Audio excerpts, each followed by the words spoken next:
Hi there, perkenalkan nama aku Adinda Azahra dari kelas 1 D4 Teknik Telekomunikasi C dengan NRP 22256000065.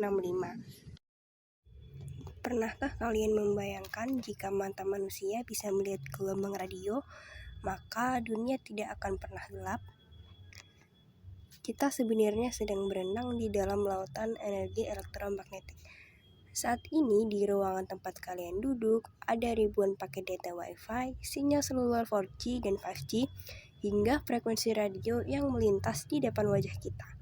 Sayangnya, selama ini kita hanya melihat gelombang tersebut sebagai sarana komunikasi. Padahal, di balik setiap bar sinyal di ponsel kita, ada densitas daya yang terbuang begitu saja. Inilah yang menjadi dasar pembahasan saya hari ini, yaitu bagaimana kita berhenti membuang energi tersebut dan mulai memanfaatkan dengan memanennya. Sebelum masuk ke teknis pemanenan, kita harus kembali ke fondasi utamanya, elektromagnetika. Elektromagnetika mengajarkan kita bahwa medan listrik dan medan magnet bukan dua hal yang terpisah. Ketika ada muatan listrik yang bergerak atau berakselerasi, mereka menciptakan medan magnet yang kemudian menginduksi medan listrik kembali, dan begitu seterusnya hingga terbentuklah gelombang yang merambat menembus ruang. Disinilah letak keajaibannya. Gelombang ini tidak hanya membawa lagu di radio atau pesan di WhatsApp, tapi mereka membawa energi fisik. Sesuai dengan teori yang dikembangkan para pendahulu kita, energi ini bisa kita definisikan secara matematis melalui vektor pointing. Artinya, di mana ada medan listrik dan medan magnet yang berinteraksi, di situ ada aliran daya yang bisa kita tangkap. Lalu, bagaimana cara menangkap sesuatu yang tidak terlihat? Kita menggunakan prinsip hukum induksi Faraday. Bayangkan jika gelombang radiofrekuensi sebagai sebuah ombak di laut, dan antena kita adalah pelampung yang terombang-ambing. Ketika gelombang elektromagnetik ini mengenai konduktor pada antena, terjadi perubahan flux magnetik yang memaksa elektron di dalam logam tersebut untuk bergerak bolak-balik. Pergerakan elektron ini yang menghasilkan arus AC.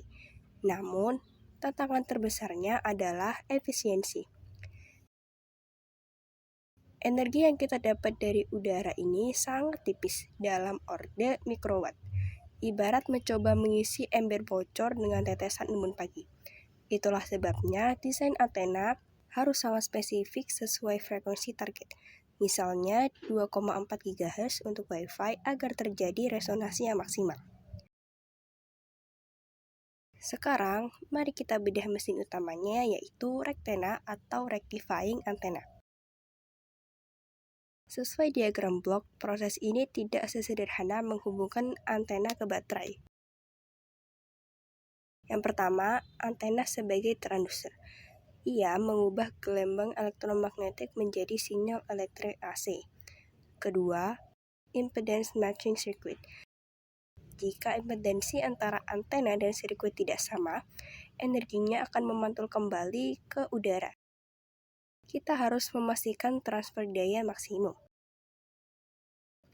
Yang ketiga, penyearah. Karena baterai butuh arus DC, kita butuh dioda. Kita menggunakan dioda Schottky. Mengapa? Karena dioda ini memiliki knee voltage atau ambang batas tegangan yang sangat rendah. Jika kita pakai dioda silikon biasa, energinya akan habis hanya untuk membuka gerbang diodanya saja. Yang keempat, ada voltage booster.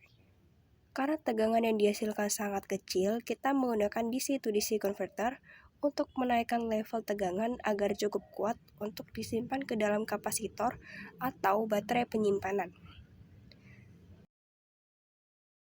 Penerapannya sudah di depan mata. Bayangkan sebuah smart building yang ribuan sensor suhunya tidak lagi butuh baterai karena mereka memakan dari sinyal Wi-Fi gedung itu sendiri.